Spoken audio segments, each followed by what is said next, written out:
gudoomiye ku-xigeenka arrimaha bulshada ee maamulka gobolka Shabeellaha Dhexe Cabdillaahi Yuusuf Caloof oo maanta xarunta maamulka gobolka Shirjira ugu qabtay bahda warbaahinta ayaa ka hadlay xaaladda guud ee ammaanka gobolka gaar ahaan magaalada Jowhar ee caasimadda dowlad goboleedka Hirshabeelle.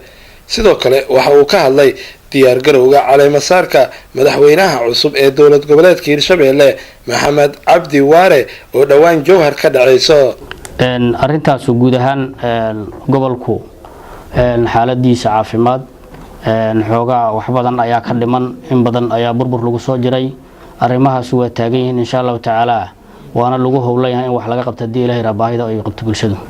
annagu waxaan ka shaqay karnaa goobaha gacantayna ku jiro laakiin goobaha kale ee cadawga gacantiisa ku jiro sidiisaba cadawgu mar walba wuxuu u taagan yahay inuu waxyeeleeyo shacabka oo dhibaato u geysto sida aad ogtiin deegaankaas.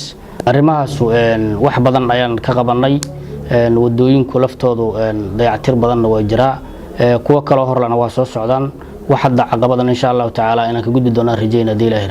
hadii aadan ugu diyaar garownay arintaasuna waa arin waajiba caleemasaarka madaxweynaha dowlad goboleedka Hirshabeelle maamulka gobolka iyo dowlad goboleedka Hirshabeelle iyo kan degmada Jowharba.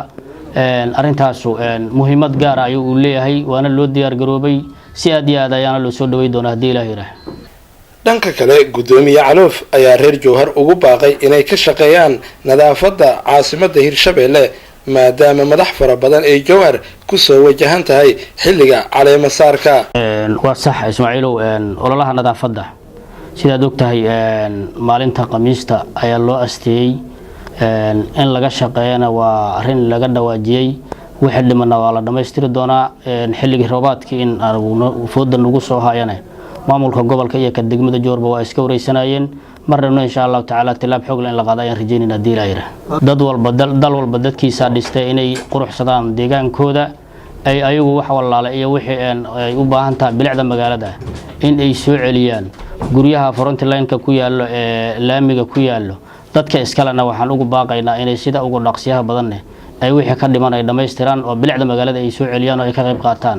shacabku hadii uu gacmaha is saarto oo bilicda magaalada iyo amniga gobolka uu san asoo ka qayb qaadan cid kaligeeda wax ma qaban karto gacmo wada jiray wax ku gooyaan leenahay waxa la wada qabsadaan leenahay hana laga wada shaqeeyo bilicda magaalada. intii dadka reer Jowhar ayaga ayaa marti loo yahay inay si diiran u soo dhaweeyaan una diyaar garoobaan ayaan faraynaa hadii Ilaahay. Ismaaciil Abdulla Sabriye Universal TV Jowhar.